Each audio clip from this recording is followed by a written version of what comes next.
Ya, sudah terlihat PowerPoint-nya?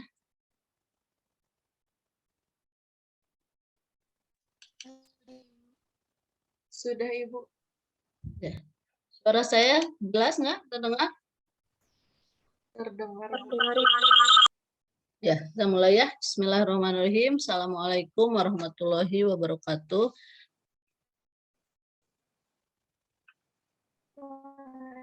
Ya.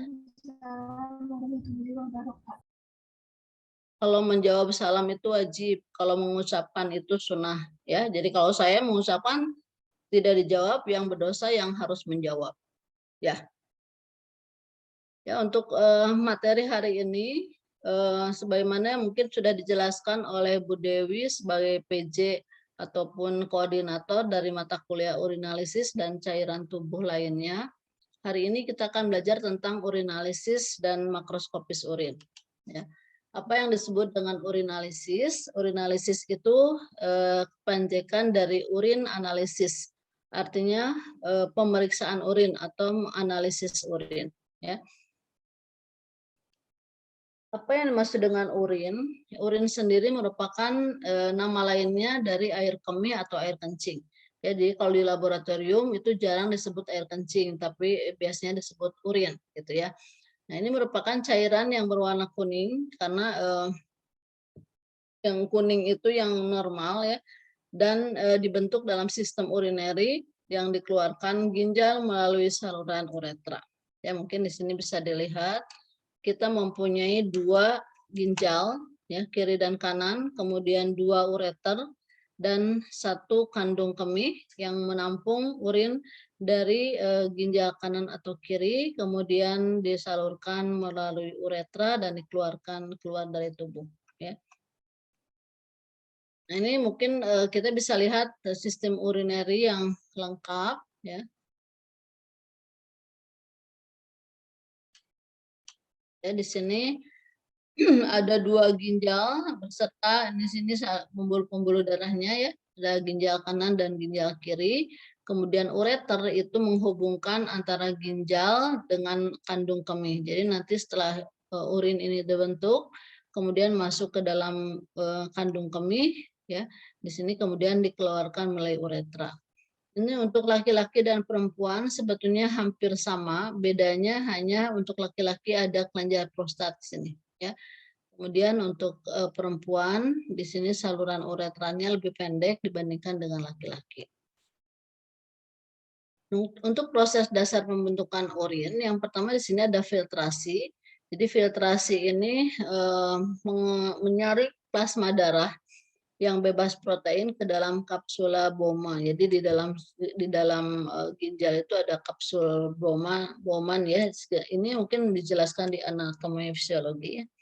Kemudian di setelah masuk difiltrasi kemudian direabsorpsi ya, direabsorpsi kembali bahan-bahan yang masih dibutuhkan oleh kapiler. Jadi bahan-bahan yang masih dibutuhkan direabsorpsi masuk lagi ke dalam darah. Nah, kemudian bahan-bahan yang tidak dibutuhkan atau bahan-bahan buangan itu kemudian disekresi ya, tidak dibutuhkan dikeluarkan dari tubuh. Ini mungkin lebih jelas ya. Jadi filtrasi terjadi di glomerulus, kemudian di sini ada permukaan aferen lebih besar dari permukaan eferen. Terjadilah proses penyerapan darah. Darahnya dari plasma ya, dari seluruh tubuh masuk ke dalam ginjal. Kemudian nanti akan direabsorpsi. Reabsorpsi ini menyaring atau menyerap kembali bahan-bahan yang dibutuhkan oleh tubuh ya. Sini seperti glukosa, sodium, klorida, fosfat, dan beberapa ion karbonat. Kemudian di sini terjadi juga reabsorpsi fakultatif di tubulus bawah. Ya, di sini ada terjadi penyerapan kembali sodium dan bikarbonat. Nah, kemudian dia masuk lagi ke dalam darah. Sisanya beberapa beberapa materi ataupun senyawa-senyawa yang tidak dibutuhkan itu langsung disekresi ya, disekresi melalui pelvis ginjal dan dikeluarkan melalui uretra. Nah, jadi di sini biasanya sekitar 170 sampai 230 cc ini distensi kandung kemih, kemudian terjadi refleks kontraksi dinding kandung kemih ya. Jadi relaksasi sphincter internus dan relaksasi sphincter externus. Jadi di sini ada pengosongan kandung kemih yang selanjutnya nanti langsung masuk ke dalam uretra. Ya. Kemudian sebelum kita jelaskan tentang urin, mungkin di sini ada fungsi ginjal sendiri, yaitu yang pertama tadi mengekspresi sisa hasil metabolisme bahan kimiawi asing. Ya, jadi sisa-sisa hasil atau buangan hasil metabolisme itu sisa-sisa metabolisme yang tidak dibutuhkan oleh tubuh itu dibuang ya melalui ginjal. Sebagian yang memang dibutuhkan itu diserap kembali masuk ke dalam tubuh. Kemudian ini dikerjakan oleh ginjal. Jadi fungsi dari ginjal salah satunya adalah mengekskresi. Ekskresi itu mengeluarkan dari dalam ke luar tubuh, gitu ya. Kemudian regulasi keseimbangan air dan elektrolit. Jadi ini mengatur kembali tadi kebutuhan air dan elektrolit. Jadi sebagian besar yang memang masih dibutuhkan itu diatur atau diserap kembali oleh tubuh. Kemudian juga meregulasi osmolalitas cairan tubuh dan konsentrasi elektrolit. Ini juga fungsi dari ginjal, ya. Kemudian meregulasi tekanan darah, ya. Jadi tekanan darah juga diatur oleh ginjal, di mana di sini ginjal mengeluarkan hormon-hormon yang mengatur tekanan darah. Kemudian meregulasi keseimbangan asam basa, ya. Jadi ini juga pekerjaan dari ginjal, kemudian mensekresi hormon, ya, dan gluconeogenesis, ya. Jadi membentuk glukosa dari senyawa-senyawa yang bukan karbohidrat. Ya, jadi ini fungsi ginjal sangat banyak sehingga kalau ada kerusakan ginjal maka fungsi-fungsi ini tentunya akan terganggu.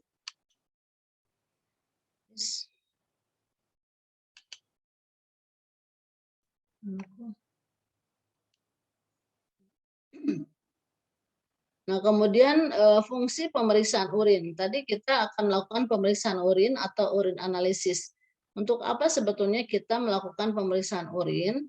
Salah satunya di sini untuk membantu diagnosis penyakit-penyakit yang berhubungan dengan ginjal dan saluran urin. Ya, atau tadi sebut ada ureter, kemudian ada kandung kemih dan ada uretra.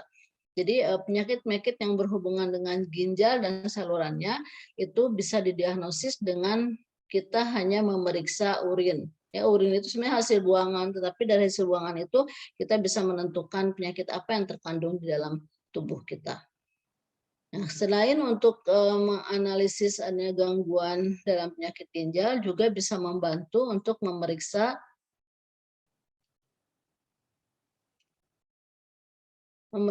organ lain, ya. Di sini ada organ hati, saluran empedu, pankreas, korteks adrenal dan lain-lain. Ya.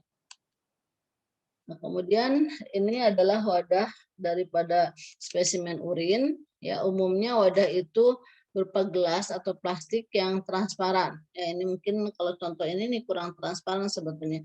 Yang bagus itu yang transparan sehingga bisa terlihat warnanya dari luar. Kemudian bertutup ulir, ulir itu yang diputar sehingga sangat bisa tertutup, ya, supaya tidak tumpah dan tidak ada penguapan bahan-bahan yang terdapat di dalam urin yang sifatnya mudah menguap. Kemudian bermulut besar atau lebar, ini artinya agar semua urin yang memang dibutuhkan itu tertampung. Ya, jadi tidak susah untuk memasukkan sampelnya. Kemudian sebentar, ya, mungkin ini juga di sini di dalam wadah spesimen juga di sini biasanya dituliskan di sini ada tanggal, nomor, nama dan dokter, ya, dokternya siapa gitu. Tapi ada juga yang mencantumkan misalnya dengan pemeriksaannya untuk apa. Karena ada juga urin itu dibutuhkan untuk pemeriksaan lain seperti misalnya tes kehamilan atau misalnya untuk narkoba, ya. Itu juga di sampelnya urin sehingga biasanya dicantumkan juga untuk pemeriksaan apa. Ya, kemudian memilih sampel urin. Ya, ada beberapa jenis sampel urin atau pengambilan sampel di mana sesuai dengan yang kita butuhkan. Ya, jadi ada urin sewaktu yang kita ambil sewaktu, itu tidak terbatas waktu. Jadi misalnya kalau mau pagi, mau siang, mau sore, mau puasa, mau tidak, itu namanya urin sewaktu. Pada saat kita mau periksa, kita keluarkan urinnya. Itu namanya urin sewaktu. Kemudian urin pagi itu urin yang memang diambil di pagi hari, sehingga biasanya konsentrasinya lebih pekat ya. Jadi untuk pemeriksaan sedimen ataupun beta HCG itu biasanya digunakan urin pagi.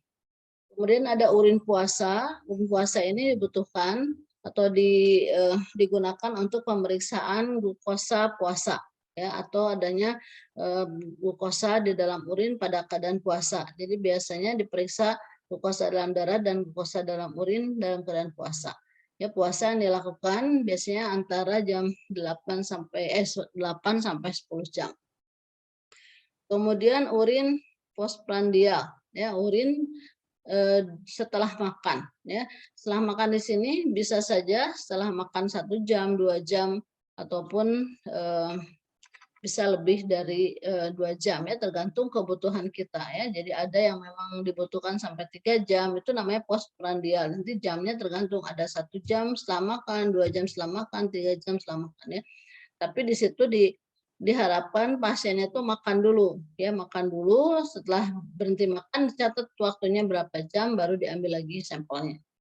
Kemudian ada urin 24 jam ya. Urin 24 jam ini urin yang ditampung selama 24 jam. Jadi urinnya ditampung dalam satu tempat dan ini digunakan untuk pemeriksaan kuantitatif urin ya. Kemudian ada urin 2 gelas atau 3 gelas pada laki-laki. Jadi ini ditampung pada gelas yang berbeda. Ya, jadi urin dikeluarkan, kemudian ditampung pada gelas 1, kemudian dikeluarkan lagi, ditampung pada gelas 2 ataupun gelas 3 dan seterusnya. Jadi bukan urinnya ditampung dulu, kemudian dibagi 3 gelas atau 2 gelas, tapi ditampung berdasarkan pengeluaran urinnya. Ya. Nah, ini tujuannya untuk melihat atau untuk mengetahui letak radang. Jadi letak radang itu di bagian mana? Jadi bisa ketahuan kalau misalnya kita memeriksa urin 2 gelas atau 3 gelas. Tapi ini memang khusus pada laki-laki. Ya. Kemudian ada urin fungsi suprapubik. Jadi ini diambil secara menggunakan jarum ya. Jadi pada daerah di atas ini kelamin ya. Jadi atas di pubiknya ya. Kemudian ini nanti kita lihatkan ada gambarnya. Kemudian ada urin porsi tengah, ya urin yang diambil di tengah-tengah. Jadi yang urin pertama dibuang, kemudian ditampung urin tengahnya, yang terakhirnya ya. Ini yang dimaksud dengan aspirasi suprapubik itu di daerah di sini ya, di perut bagian bawah ya. Jadi ini diambil menggunakan suntik atau jarum suntik, kemudian tindakannya dilakukan secara aseptik ya. Jadi ini dilakukan jika urin porsi tengah sulit didapatkan ya. Jadi atau misalnya susah untuk mengeluarkan urin, tetapi kita perlu pemeriksaan urin gitu ya. Jadi diambil dengan suntikan. Nah, ini urin porsi tengah. Jadi caranya mungkin seperti ini ya. Jadi siapkan beberapa potongan kasa steril untuk membersihkan darah vagina dan muara uretra. 1 potong kasa steril dibasahi dengan air sabun, yang keduanya dibasahi dengan air atau salin yang hangat, dan yang lainnya dibiarkan kering. Jadi di sini untuk membersihkan daerah pengeluaran urin ya. Setelah itu baru ditampung ya, ditampung urinnya. Jadi biasanya yang dibersihkan dulu, kemudian urin yang pertama dibuang, kemudian urin tengahnya ditampung, setelah itu yang sisanya itu dibuang ya. Ini harus dilakukan secara aseptis. Nah, kemudian ada yang dimaksud dengan pengawet urin. Ya, pengawet urin ini digunakan pada saat urin ini tidak segera dilakukan pemeriksaan.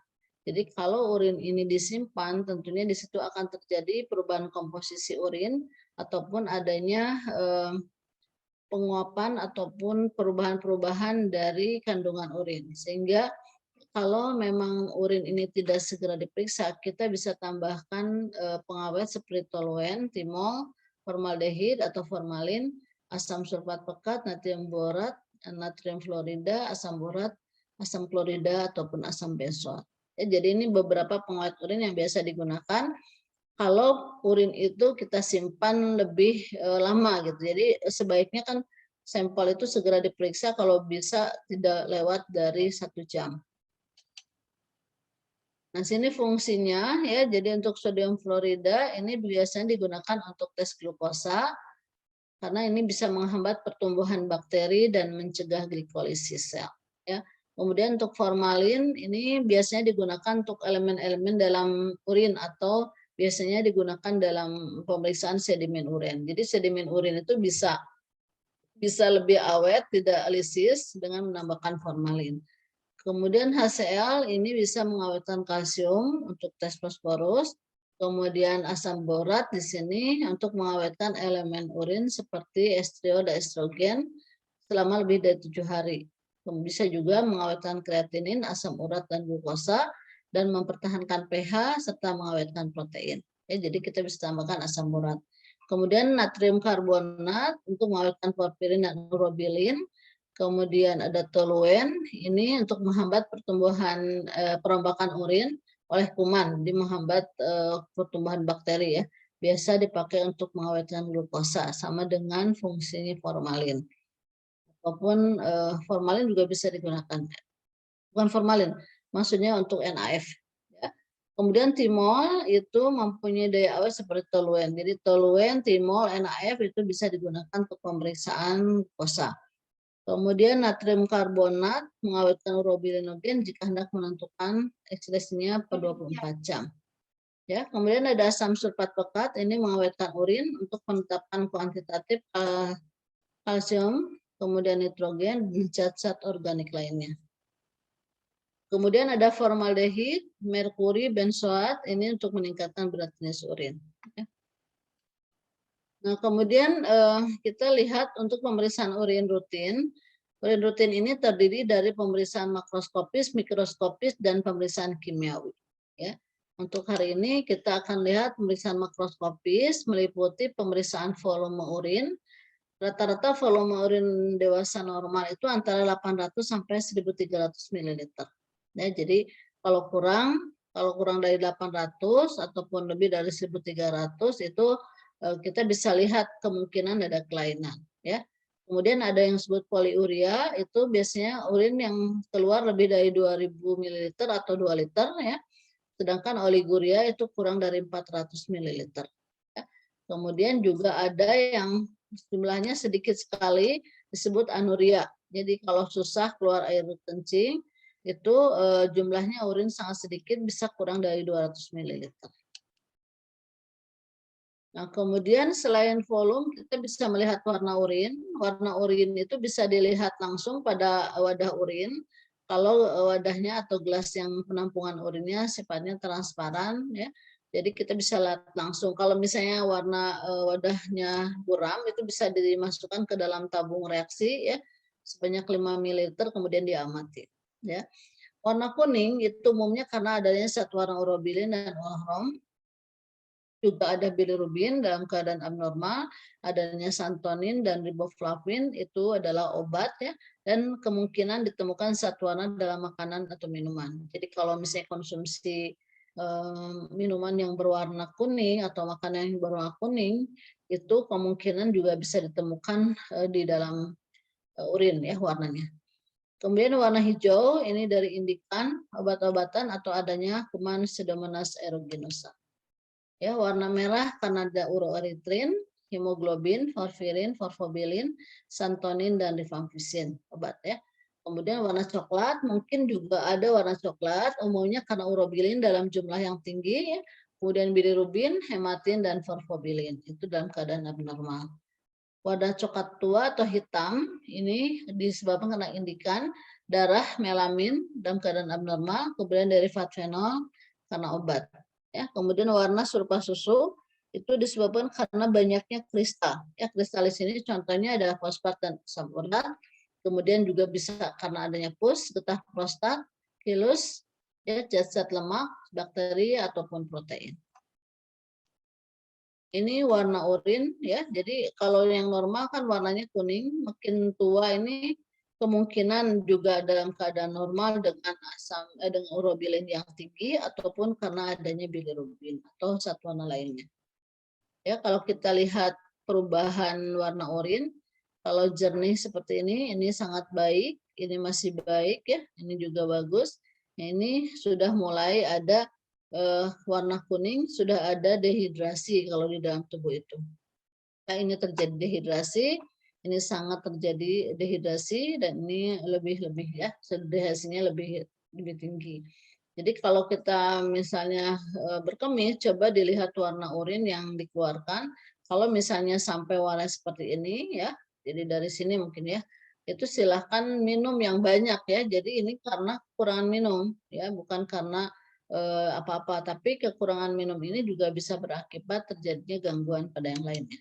Ya, ini juga ada pewarnaan atau warna pada urin ya, bisa juga warnanya mungkin dari sini ya, ini kuning ya, ini yang bagusnya seperti ini ya, sehat. Kemudian di sini kemungkinan kalau kuningnya cerah seperti ini kemungkinan adanya vitamin B kompleks ya. Jadi ini kalau habis minum vitamin biasanya seperti ini. Kemudian ini ada warnanya merah, ini kemungkinan ada darah atau mengkonsumsi makanan yang berwarna merah ya, misalnya seperti beet ataupun buah naga gitu, biasanya warnanya seperti ini. Kemudian ini orange, adanya dehidrasi, kemungkinan juga adanya obat-obatan ya, juga mungkin karena makanan ya. Ini warna hijau, ini ada kandungannya fenol ya, kemudian beberapa antidepresan, kemudian juga warna dari makanan ada biliverdin dan kemungkinan juga ada infeksi. Kemudian ada warna coklat, di sini ada obat, kemungkinan antipsikotik obat ya, kemudian di sini antibiotik juga, penintoin juga ya, kemudian ada laksatif. Kemudian kalau ada yang warnanya ungu, ini juga kemungkinan ada porforia ataupun adanya gangguan metabolisme. Nah, kemudian selain warna juga kejernihan. Biasanya warna itu selalu dikaitkan dengan kejernihan pada saat melaporkan. Jadi misalnya pelaporannya itu dinyatakan dengan jernih, agak keruh, atau sangat keruh. Jadi kalau misalnya warnanya merah, merah sangat jernih atau merah agak keruh atau kuning sangat keruh seperti itu ya.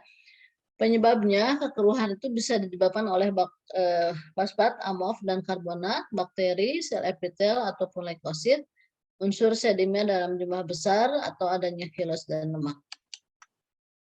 Nah, ini kekeruhan bisa dilihat kalau misalnya kita simpan di belakang tabung urin itu tulisan ya. Jadi kalau seperti ini berarti ini masih jernih karena tulisannya masih bisa terlihat. Ya, ini sudah mulai ada kekeruhan, ini sudah keruh ya, dan yang terakhir ini sangat keruh. Ya, jadi sudah tidak terlihat lagi tulisannya, tidak terbaca lagi. Jadi ini salah satu untuk melihat adanya kekeruhan. Ya, kemudian bau urin. Bau itu bisa disebabkan karena zat-zat organik yang mudah menguap. Ya, contohnya di sini ada makanan-makanan yang bisa menyebabkan baunya menjadi abnormal ya. Jadi kalau yang normal itu karena kita konsumsi makanan sehari-hari yang sifatnya akan mengeluarkan minyak atsiri ya, itu yang dalam keadaan normal. Tetapi pada saat baunya menjadi abnormal, kita bisa kemungkinannya bisa mengandung minyak atsiri dari makanan seperti jengkol, pete, dan durian. Kemudian karena obat-obatan, ada mentol dan lain-lain ya. Biasanya antibiotik juga mengeluarkan bau ya. Kemudian bau amoniak itu akibat adanya perombakan urin oleh bakteri sehingga akan keluar amoniak ya. Kemudian bau keton itu disebabkan karena banyak konsumsi buah-buahan.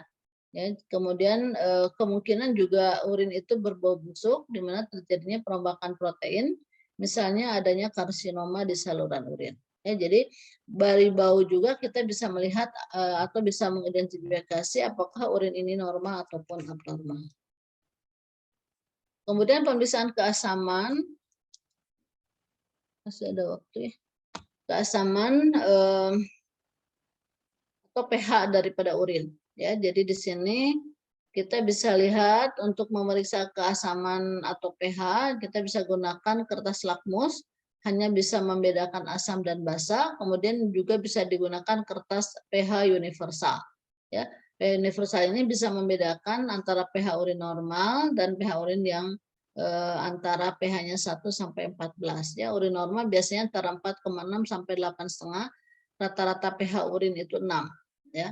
Jadi normalnya itu 6, ya antara 4,6 sampai 8,5 itu memang normal, tapi yang rata-rata itu biasanya antara 6. Ya. Kemudian infeksi Escherichia coli bakteri ya, ini bisa menghasilkan urin menjadi asam. Jadi biasanya urinnya di bawah 6 ya pH-nya. Jadi bisa 4, bisa 5 ataupun 3 misalnya. Kemudian infeksi proteus itu dapat menyebabkan urin bersifat basa. Jadi biasanya di atas 6 ya, bisa mulai dari 7, 8 ataupun sampai 9 pH-nya. Nah, kemudian pemeriksaan berat jenis urin. Ya, berat jenis urin di sini menggunakan alatnya ada urinometer, refraktometer, pignometer, ada juga osmometer ya, kemudian bisa juga dengan cari celup ya. Nah, yang paling umum kita gunakan urinometer. Urinometer ini memang khusus untuk mengukur berat jenis urin. Urinometer ini ada 2 alat ya. Jadi ada tabung urinometer, ada memang urinometernya sendiri ya. Caranya isi tabung urinometer dengan urin sampai 3/4-nya. Jadi di sini ini ada gambarnya tentang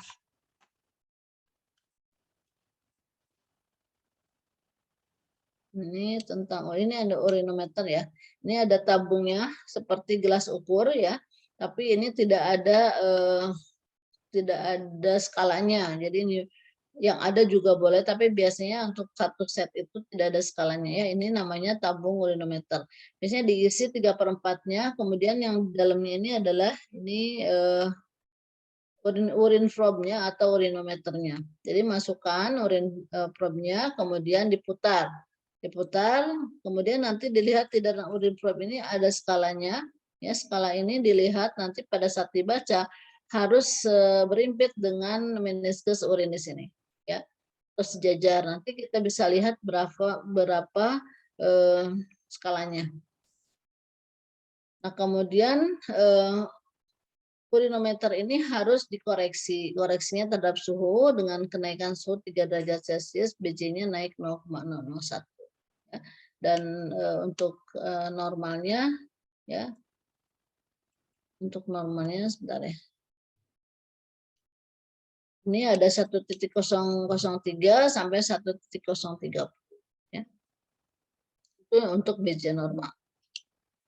Ini lebih jelasnya mungkin seperti ini. Ini alatnya, tabung urinometer, ini urin probe-nya. Ya di sini ada skalanya. Skalanya kalau kita lihat seperti ini ya, di sini ada pemberatnya sehingga ini bisa turun gitu ya, lebih berat. Nah, kemudian di sini ada skalanya mulai dari 1.000 berat jenis air di sini ya. Jadi kalau kita ngukur berat jenis air nanti ini bisa di paling atas ya, di sini 1.000, kemudian 1.010, 1.020, 1.030, 1.040, ini 1 titik atau 1 koma ya samanya.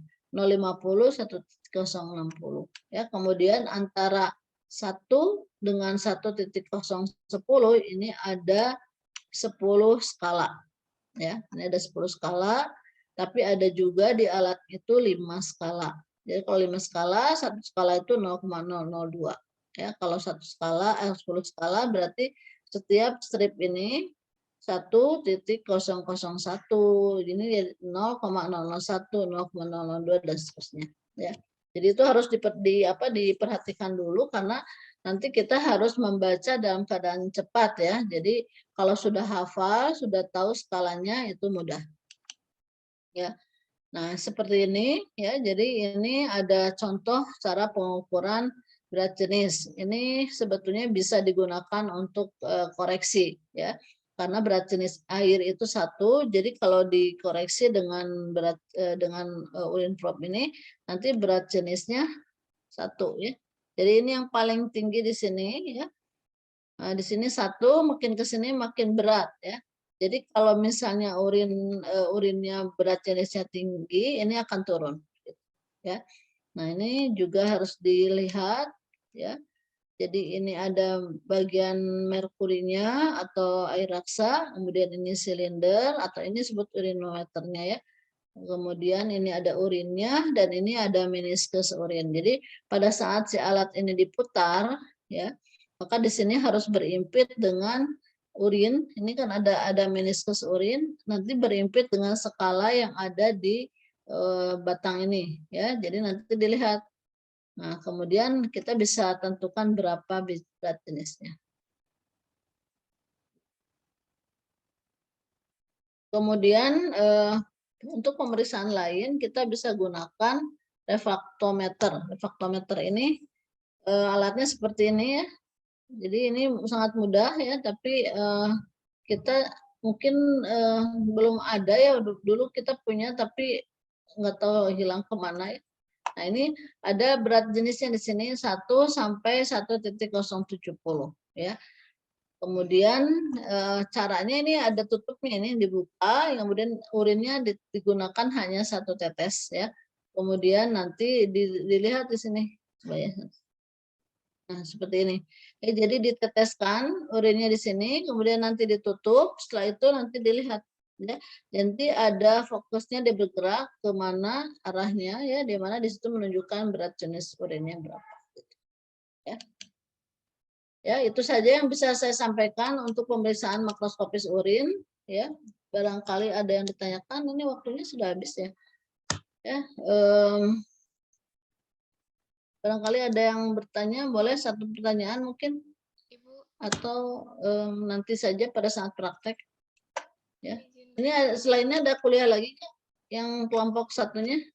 Kalau yang satunya kan langsung praktek ke lab ya untuk kimia klinik atau urinalisa. Ada Ibu untuk hematologi praktek. Oh, hematologi praktek apa teori?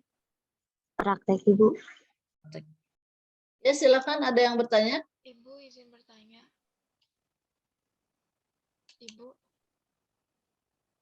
Ibu izin bertanya, Ibu. Ya. Atau belum? Ya, atau nanti di lab bertanya ya. Karena waktunya sudah habis juga, nanti bisa diskusikan di lab ya. Untuk hari ini saya cukupkan sekian. Kalau masih ada pertanyaan nanti kita diskusikan di lab. Sampelnya sudah dikumpulkan untuk praktek urinalisnya.